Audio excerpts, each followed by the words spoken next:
ایک بہت ہی ہولناک انکشاف ہے، ہولناک انکشاف. اللہ تعالیٰ سب کو اپنی پناہ میں رکھے، حفظ و امان میں رکھے. تو بھائی یہ جو شخص آپ ویڈیو میں دیکھ رہے ہیں اس کا نام ہے کریگ مری، اور یہ فارمر برٹش ایمبیسڈر ہے ازبکستان کا. اور یہ کہہ رہا ہے کہ میں نے انڈیا وزٹ کیا، گجرات بھی وزٹ کیا، مانڈوی اور جو وہاں کے علاقے تھے جہاں پہ میسکر ہوا تھا، بہت سارے بے گناہ مسلمانوں کو، نہتے مسلمانوں کو قتل کیا گیا تھا. I've traveled extensively in India. I've been in Gujarat. I've visited Bhuj and Mandi. I've seen the market in Bhuj where Muslims were massacred. I've seen destroyed mosques.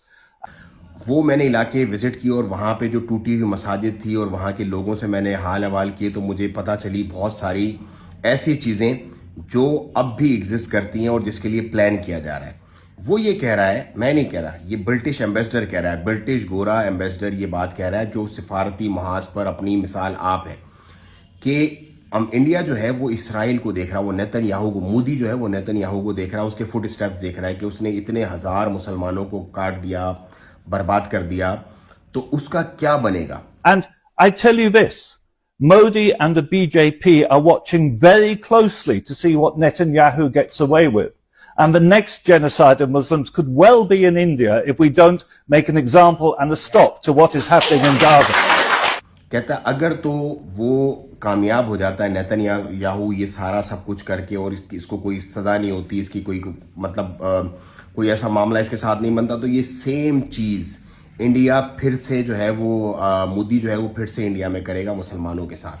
یہ میں نہیں کہہ رہا، اگین یہ فارمر برٹش ایمبیسڈر جو ہے، جو جغرافیائی اور سفارتی سطح پر جو ہے اپنی مثال آپ ہے، یہ وہ کہہ رہا ہے کہ انڈیا اسرائیل کو دیکھ رہا ہے، اسرائیل نے کیسے مسلمانوں کا قتل عام کیا ہے. اگر تو اسرائیل کامیاب ہو جاتا ہے، اس کو نیتن یاہو کو کوئی سزا نہیں ملتی، نیتن یاہو کامیاب ہو جاتا ہے، نکل جاتا ہے، تو اسی کو ریزن بنا کے انڈیا پھر سے ایک میسکر کرے گا، ایک بلڈ باتھ جو ہے وہ مسلمانوں کی خون سے ہولی جو ہے نا وہ کھیلی جائے گی انڈیا میں دوبارہ سے. اور مودی کے دور حکومت میں، کیونکہ R S S mentality, R S S جو ہے وہ ایک آئیڈیالوجی ہے مودی کی، اور ان کو صرف اور صرف مسلمانوں کو اور جو مائنورٹیز ہیں ان کو ان کے گلے کاٹ کے اپنی سیاست کرنی ہے، اور اسی سے انہوں نے جو ہے وہ اقتدار میں رہنا ہے. ظاہر سی بات ہے جو ان کی آئیڈیالوجی ہے، جو ان کے فالوورز ہیں، وہ بھی یہی چاہتے ہیں. تو اللہ تعالیٰ سب کو اپنی پناہ میں رکھے، حفظ و امان میں رکھے. اپنے کمنٹ میں اپنی رائے سے ضرور آگاہ کیجیے گا.